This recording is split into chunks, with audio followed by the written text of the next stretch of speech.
Olá, irmãos, olá, irmãs, a graça e a paz do nosso Senhor Jesus.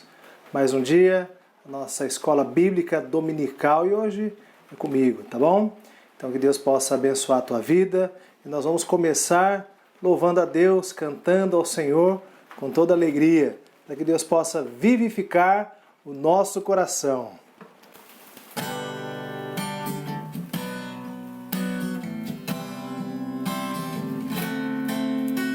Espírito de Deus, venha renovar o meu viver e encher de nova vida todo dia. Quero ser a bênção do Senhor e agora faz-me ver as tuas maravilhas com amor.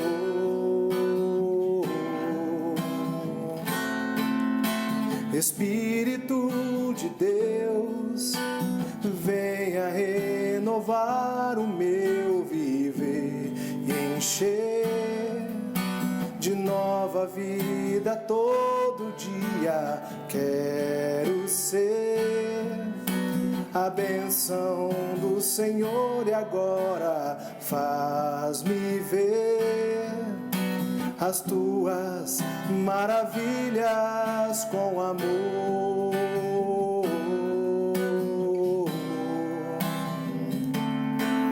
Vivifica-me, renova-me, vem fortalecer o meu viver.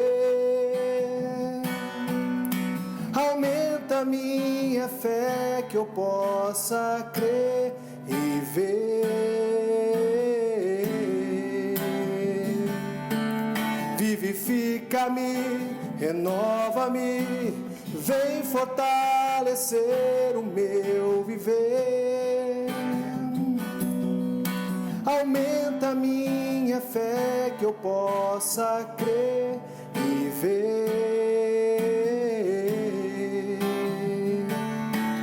maravilhas,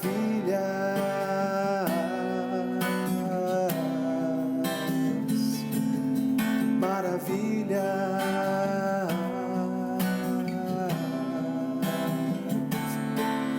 maravilhas. Então, irmãos, nós vamos dar início à nossa lição número 8. Que Deus possa nos abençoar nesse tempo. Eu gostaria de orar, pedindo a bênção de Deus sobre esse tempo, que seja um tempo de crescimento para a vida da nossa igreja. Pai, nós louvamos o Teu nome, que é poderoso, que está acima de todo nome. Pedimos a Tua direção para que nós possamos continuar crescendo segundo a Tua vontade na Tua palavra. Tu és nosso Deus e nós amamos ao Senhor. Te agradecemos, Pai, em nome de Jesus. Amém. Então, como eu disse, lição de número 8. Roberley, ele finalizou na lição número 7, a primeira carta aos Coríntios. Então foi aí desde a lição da revista passada, agora entramos nessa nova revista, e aí até a lição número 7 foi sobre a primeira carta de Paulo aos Coríntios. E hoje nós vamos entrar na segunda carta de Paulo aos Coríntios, que é a lição número 8. E essa aula ela tem como título Consolo e Reparação. Então, se você tiver com um livrinho, você pode acompanhar. O texto base para essa lição está lá em 2 Coríntios, no capítulo 1, e ele vai do versículo 1 até o 13. Nós não vamos ler todo ele não, tá bom? A gente vai acompanhando. Aqui, se você já fez a leitura, você vai poder se familiarizar com essa lição. Mas o versículo-chave dessa lição está lá em 2 Coríntios, no capítulo 2, no versículo 2. Aí ele diz assim: de modo que deveis, pelo contrário, perdoar-lhe e confortá-lo, para que não seja o mesmo consumido por excessiva tristeza. Esse é o nosso versículo-chave para o estudo dessa lição. O alvo dessa lição é a gente conhecer um pouco e avaliar o procedimento que o apóstolo Paulo teve diante de algumas situações difíceis que a igreja de Corinto tinha gerado. Então Paulo mostra aí uma habilidade muito grande em resolver problemas dentro da igreja. para a gente poder conhecer um pouco da história dessa segunda carta de Paulo aos Coríntios, ela provavelmente foi escrita, né, segundo os historiadores, um ano depois da primeira carta de Paulo aos Coríntios. Mas existem relatos, se a gente poder ler o texto, se você ler o texto mais profundamente, os historiadores dizem que Paulo deveria ter escrito, ou ele escreveu uma carta à igreja de Corinto também. Só que essa carta nós não temos ela registrada na Bíblia. E essa carta ela tem um conteúdo muito pessoal. E ela fala de uma situação onde Paulo se encontra com uma profunda tristeza. E é uma carta muito severa, onde chama a atenção. E ela revela o entusiasmo de Paulo pela obra de Deus. E mostra também nessa outra carta o sofrimento que ele passou. E é uma resposta aos seus críticos. Então, a segunda epístola de Paulo aos Coríntios mostra isso. Paulo chama a atenção da igreja por algumas coisas que estão acontecendo de uma maneira muito severa, mas em amor, mostrando como deve ser feito para poder resolver esses problemas. E a primeira parte dessa lição é a apresentação do remetente. Era uma característica que existia na hora de elaborar essa carta. Então Paulo ele tinha uma forma de escrever, que era comum da época, né? De poder falar de si mesmo, ou quem era o remetente. Como ele estava escrevendo, então ele falava Paulo, apóstolo de Cristo, e fazia uma saudação àquele que receberia essa carta. E Paulo faz isso muitas vezes, né? Em 8 cartas dele, a gente percebe que ele fala Paulo, apóstolo de Jesus Cristo. Essa é uma forma que ele tem de poder falar de si mesmo. E na igreja de Corinto, algumas pessoas lá questionaram essa situação, né? Como é que Paulo ele se diz apóstolo de Cristo, sendo que a gente não sabe quem comissionou ele a isso? Será que ele mesmo se auto-ungiu? Ele falou, a partir de agora eu sou o apóstolo de Cristo. Eu estou dizendo isso pela minha vontade. Se a gente for abrir a Bíblia, lá em 1 Coríntios 1:1, lá está escrito que é pela vontade de Deus. Ele diz, Paulo, pela vontade de Deus. Então Deus comissiona Paulo como o apóstolo. Os apóstolos hoje, eles não existem mais. Algumas igrejas acabam intitulando apóstolos, né? Mas na verdade não tem. Nós temos hoje discípulos de Jesus, que esses discípulos devem fazer mais discípulos. Mas os apóstolos já foram. Nós temos a tradição dos apóstolos, aquilo que eles deixaram para nós de conhecimento, as cartas. Mas hoje, pelo que nós entendemos, não tem mais apóstolo. E a menção a Timóteo mostra que Paulo não estava sozinho, porque ele fala dele e fala de Timóteo, que estava junto com ele, numa das suas viagens missionárias. Então tudo isso faz parte do que? Só da apresentação, mostrando quem é o remetente. E Paulo também faz menção dele em outras cartas também. A segunda parte dessa lição, ela vai falar da saudação à igreja. Paulo tem uma característica muito fácil de a gente perceber como que ele saudava a igreja. E a gente tem esse costume também de usar a mesma forma que Paulo usava na hora de saudar a igreja, a gente também sauda os irmãos, assim como eu fiz no começo dessa lição. E Paulo deixa bem claro que a saudação é para a igreja de Cristo, a igreja de Deus.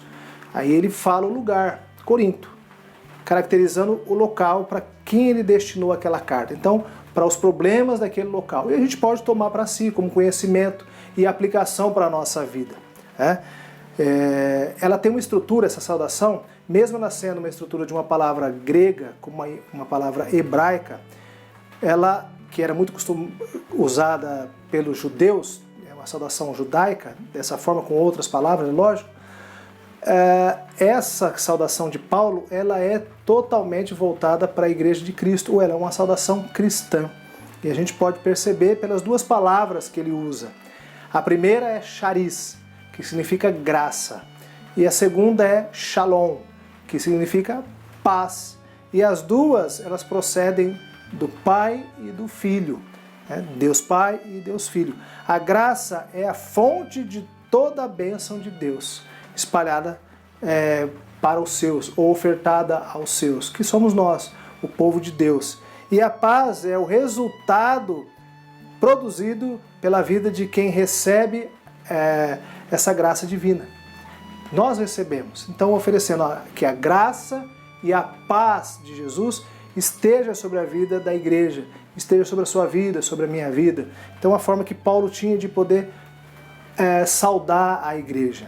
Depois da saudação, Paulo vem falar sobre os ministérios, e ele vai falar sobre um deles que é o ministério do consolo. E nesse texto ele deixa bem claro a questão dele expressar a gratidão que ele tem a Deus a respeito da consolação recebida em meio a muita angústia e tribulação que ele passou. E aí ele aponta algumas coisas a respeito do consolo. Primeiro, a pessoa que consola. Para a gente poder entender, todo consolo, toda misericórdia, ela parte de Deus para a nossa vida. Mas Deus pode usar a vida de algumas pessoas. A segunda coisa a respeito da questão do consolo é o propósito do consolo. A gente deve entender que quando nós nos tornamos consoladores e nós consolamos as pessoas, elas também podem se tornar consoladores. Isso é um processo onde um ajuda, um apoia o outro. Porque a gente sabe que quando nós temos consciência e vivemos a nossa vida cristã, dificilmente nós não vamos estar livres das tribulações, né? Como está escrito lá em 2 Timóteo, no capítulo 3, versículo 12, que ele diz assim: todos quantos querem viver piedosamente em Jesus Cristo serão perseguidos. A perseguição, tribulação, as adversidades, elas virão. E isso deve trazer o consolo de um para com o outro. E esse processo vai trazer bênção para a nossa vida, que é o crescimento da igreja. E o terceiro ponto a respeito da questão do consolo, ele fala sobre o poder do consolo. Paulo, ele mostra com a sua própria vida, a experiência dele em meio às adversidades e às tribulações, aquilo que Deus fez na vida dele. Porque Deus, ele tem um propósito e ele permite que você passe por tribulações e também permite que você seja consolado, para que você vivencie isso e isso possa te fortalecer. É a questão de você se tornar forte em meio às dificuldades. É aí que Deus vai nos fortalecer e pode usar a vida de outras pessoas. Então o consolo tem um poder muito grande. E na vida do apóstolo Paulo, esse texto vai mostrar para nós que foi para que ele não se exaltasse, para que ele pudesse reconhecer o poder de Deus na vida dele, para que ele não pudesse confiar em si mesmo. Para nós é a mesma coisa. A gente precisa da ajuda do irmão, precisa da ajuda de outras pessoas, ou quando necessário for, nós também possamos ajudar as pessoas para entender. Nós precisamos de Deus e Deus atua através da vida dos irmãos. E a quarta parte, dessa parte do consolo, vai falar da participação no consolo. E Paulo, ele atribui o consolo que ele recebeu de Deus a partir das orações dos irmãos, os irmãos que oraram por ele. E aí assim ele pôde suportar todas as tribulações que ele passou, que em alguns momentos ele acaba percebendo que ele já era o fim de tudo, ele já tinha chegado até o final da sua vida, mas na verdade ele acaba passando por essas dificuldades e ele entende que o agir de Deus, a partir das orações dos irmãos, puderam trazer consolo para a vida dele, e aí ele vai continuar a obra dele. E ele entende que isso foi um livramento dado por Deus e havia sido resultado de muita, mas muita oração. E o terceiro ponto dessa lição, ele vai falar sobre um retrato do ministro. Como é esse ministro? Ele fala sobre as características do ministro, que é aquele que é o agente da ação de Deus sobre a face da terra. Então, o primeiro deles é a questão da boa consciência. Os cristãos devem guardar a pura consciência para vencer as lutas pela santidade, não pela força. E em todos os lugares, onde quer que eu esteja, onde quer que você esteja, você é cristão, às vezes a gente acaba olhando para o outro e fala assim, mas por que eu que tenho que recuar? Por que eu que tenho que falar de maneira mais tranquila? Por que eu? Porque você é o cristão.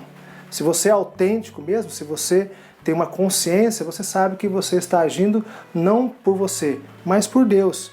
E Paulo ele testemunha isso e aconselhando que Timóteo a combater o bom combate. A mesma forma com que Paulo fala para Timóteo, que é um pastor jovem, ele fala para nós também, combata o bom combate, conscientemente, sabendo que as nossas lutas, elas são lutas espirituais, né? Não é contra a carne, o sangue.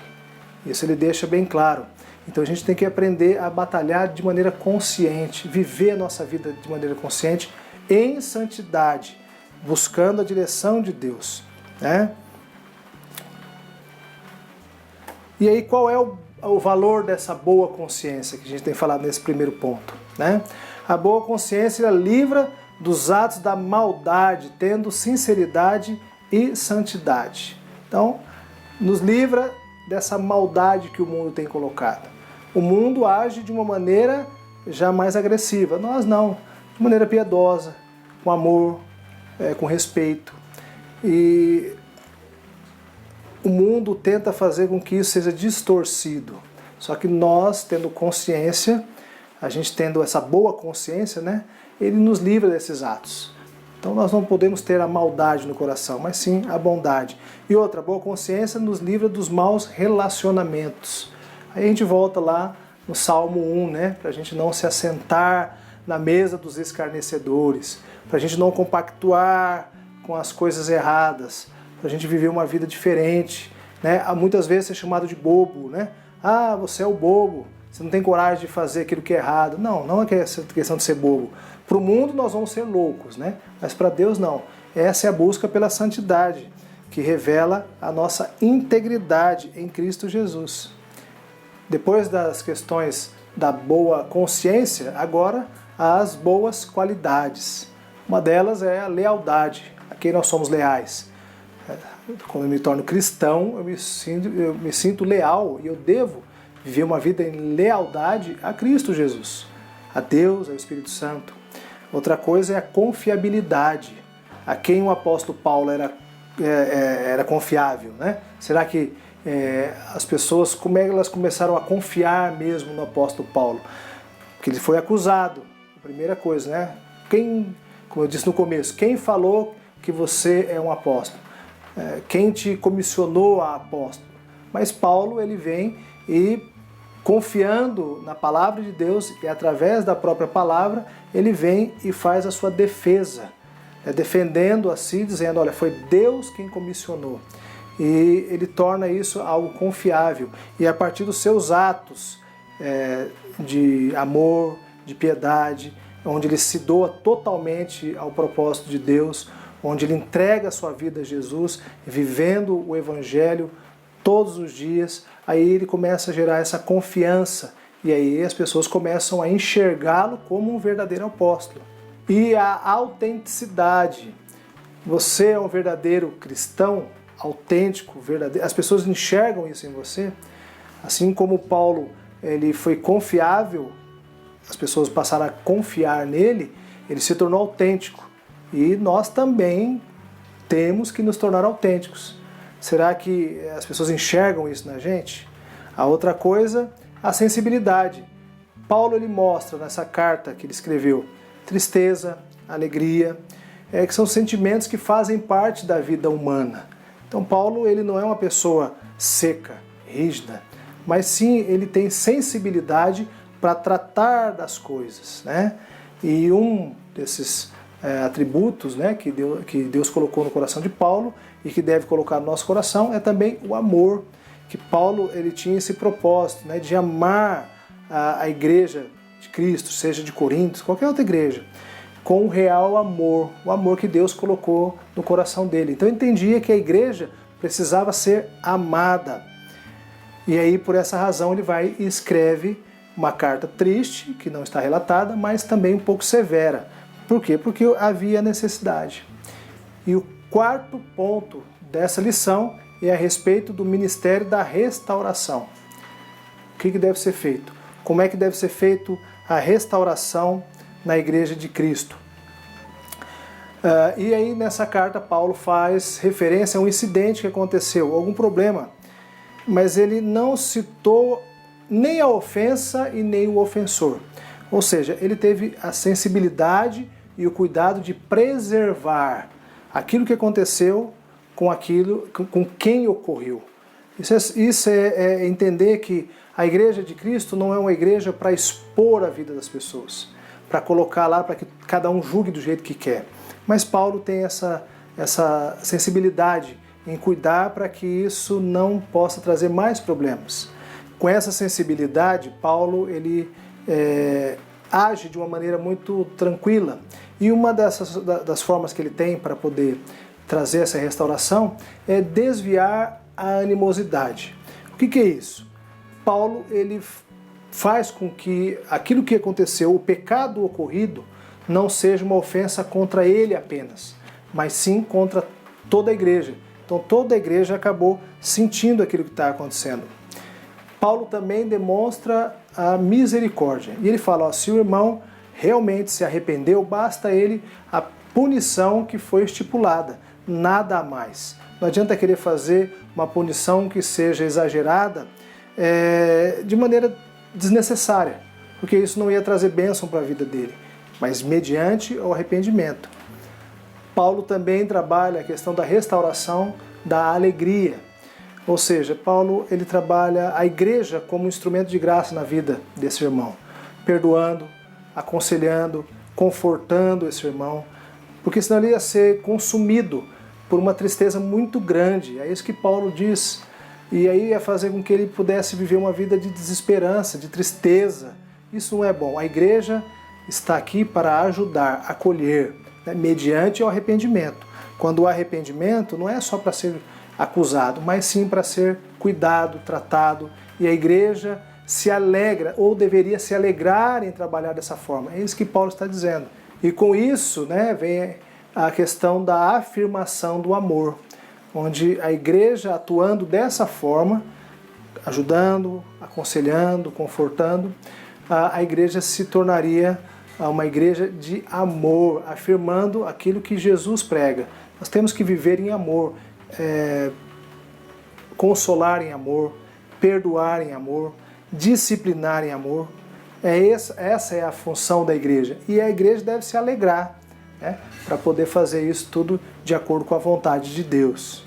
Todo esse processo vai gerar a restauração e a comunhão, ou restaurar a comunhão, que é um processo onde o agir de Deus na vida da igreja vai fazer com que o irmão seja restaurado para voltar à comunhão da igreja, e a igreja assuma e possa ter uma restauração, para que a igreja possa continuar caminhando. Então é possível que coisas aconteçam, que irmãos pequem e a igreja deva agir. Isso é possível. Pode acontecer? Pode. Mas a busca pela restauração, ela deve ser contínua. Às vezes não é fácil, às vezes é difícil, mas é necessária para que aquilo que é mais importante, que é a obra de Cristo, ela possa continuar. Então tudo isso que Paulo tem ensinado nessa carta para a restauração é a partir da presença de Jesus Cristo. E para finalizar, o autor dessa lição, ele traz uma direção a respeito daquilo que todo esse processo de restauração deve gerar também. Uma das coisas é frustrar Satanás. Ele deixa bem claro que existem alguns perigos, né, com relação à falta de a igreja disciplinar alguém, ou a omissão da disciplina em cima de algum irmão que cometeu alguma ofensa contra a igreja. Isso é muito perigoso. Ou o não exercitar o perdão, permitir que a igreja passe por todo esse processo. O autor diz que brechas são criadas, porque um vai levantar um questionamento aqui, outro lá, isso vai minar a igreja. Isso é muito perigoso. E ele pode, em primeiro lugar, destruir o testemunho da igreja com relação àquilo que ela professa, dizendo assim, pode pecar à vontade que a gente não vai fazer nada, ou a gente não tem que tomar conhecimento disso, né? E outro caso, se a igreja for muito pegar muito pesado, vai se tornar uma igreja opressora, que tudo vai ser resolvido mediante a punição. Então, quando a igreja ela age de acordo com a vontade de Deus, de acordo com a palavra de Deus, passando por todos esses processos, vai estando debaixo da autoridade de Deus, a possibilidade de tudo dar certo é muito grande. Né? É muito grande. A igreja não pode ficar omissa e também não pode ser exagerada. É verdade? Então todo esse processo de restauração da igreja de Cristo deve estar debaixo da autoridade de Deus. Para a gente poder concluir, Paulo ele é um grande exemplo de ministro. A gente precisa aprender mais sobre Paulo. Quando era necessário ele ser severo, enérgico, algumas cartas tinham alguns teores que eram muito bravos ali, cobrando da igreja alguns posicionamentos que muitas vezes eram difíceis, ele fazia, ele não era omisso. Por outro lado, quando havia necessidade de agir com amor, com afeto, com cuidado, ele tinha essa habilidade. Então a gente tem que saber ponderar essas coisas, saber agir com severidade e também em amor, porque o ser humano necessita desse acompanhamento. Isso é importante para o crescimento dele e para o crescimento da igreja também. E esse é o modo que Paulo agia mediante as igrejas. Paulo agia com amor, com dedicação, responsabilidade. Ele sabia que estava lidando com pessoas. Então, mas a maior preocupação de Paulo era fazer com que a palavra de Deus fosse bem executada e assimilada pelas igrejas, na qual ele tinha acompanhado. Então, que nós também possamos ter essa sensibilidade. Nós todos, cristãos autênticos, que amam a Deus, que entregaram a sua vida a Jesus, que a gente possa viver segundo a vontade de Deus. E que Deus assim nos abençoe, e que Ele nos guarde, e que nós possamos ser também motivados a cada dia a viver o nosso ministério com o mesmo amor. Amém? Deus abençoe, em nome de Jesus. Amém.